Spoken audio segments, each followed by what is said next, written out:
2 फरवरी 2026 एक ऐसा दिन जिसे भारतीय शेयर बाजार शायद लंबे वक्त तक याद रखेगा।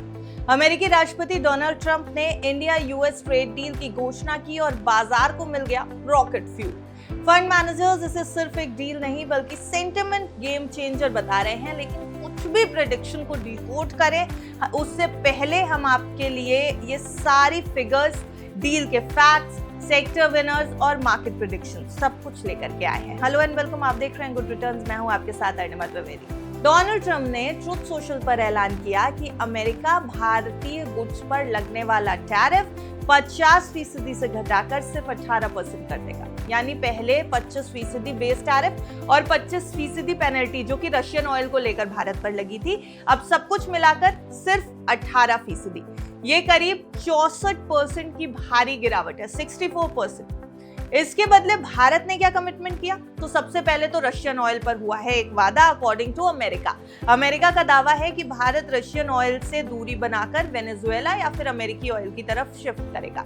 साथ ही अमेरिका से आने वाले गुड्स पर टैरिफ और नॉन टैरिफ बैरियर्स को जीरो करने की दिशा में भी कदम बढ़ाया जाएगा। अब अकॉर्डिंग टू यूएसए, भारत ने $500 बिलियन तक के अमेरिकी गुड्स खरीदने की बात भी कही। हालांकि ये लॉन्ग टर्म है और इसमें कुछ पुराने प्रोजेक्ट्स भी शामिल हैं। प्रधानमंत्री नरेंद्र मोदी ने भी ये कंफर्म किया कि मेड इन इंडिया प्रोडक्ट्स अब सिर्फ 18% टैरिफ के दायरे में आएंगे अमेरिका में। हाँ, एग्रीकल्चर में कुछ प्रोटेक्शन रहेंगे जैसे डेयरी सेक्टर। अब आते हैं मार्केट रिएक्शन पर, जो वाकई धमाकेदार रहा था। 3 फरवरी को सेंसेक्स 2300 से ज्यादा पॉइंट्स उछल गया और निफ्टी और बाकी ब्रॉड इंडेक्स 2 से 3% तक चढ़ते नजर आए। रुपया 7 सालों की सबसे तेज रैली में 1.2% मजबूत हुआ। जनवरी 2026 से FIIs करीब $23 बिलियन निकाल चुके हैं, लेकिन डील के दिन ही $580 मिलियन का इनफ्लो देखने को मिला।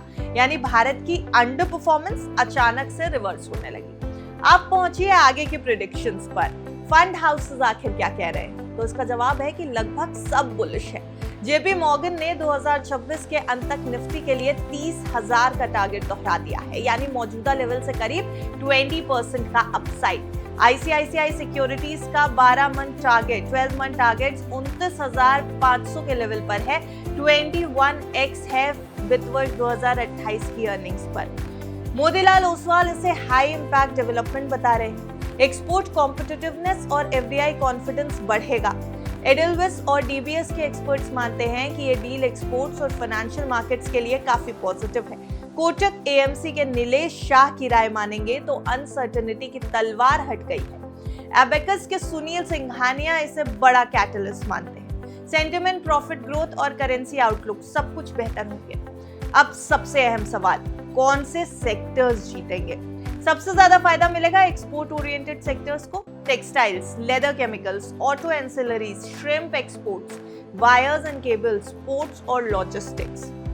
MSME इसमें लीड रोल निभाएंगे। IT, फार्मा और मैन्युफैक्चरिंग को भी बूस्ट मिलेगा।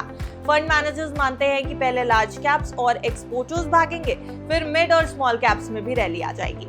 अमेरिका में इन्वेंट्री लो है और इंडिया में पोजिशनिंग लाइट, यानी ब्रॉडर मार्केट में बहुत स्कोप नजर आ रहा है। यानी कुल मिलाकर फाइनल प्रेडिक्शन ये है कि ये सिर्फ ट्रेड डील नहीं बल्कि एक मैक्रो रीसेट है। 2026 के अंत तक निफ्टी 29,000 से 30,000 तक जा सकता है according to experts. Retail investors के लिए मैसेज साफ है, पेशेंस रखिए, 1 से 3 साल में अच्छे रिटर्न्स मिल सकते हैं, लेकिन आंख बंद करके भागना नहीं है। अर्निंग्स और FPI फ्लोस पर नजर रखनी जरूरी। ये डील भारत को $30 ट्रिलियन अमेरिकी इकोनॉमी के और करीब ला रही है। हो सकता है यही आने वाले बड़े बुलरन की शुरुआत हो। हालांकि बाजार हमेशा वॉलेटाइल है और इसलिए आपका निवेश बिना फाइनेंशियल एडवाइजर की सलाह के नहीं होना चाहिए। अब देखते रहिए गुड रिटर्न्स।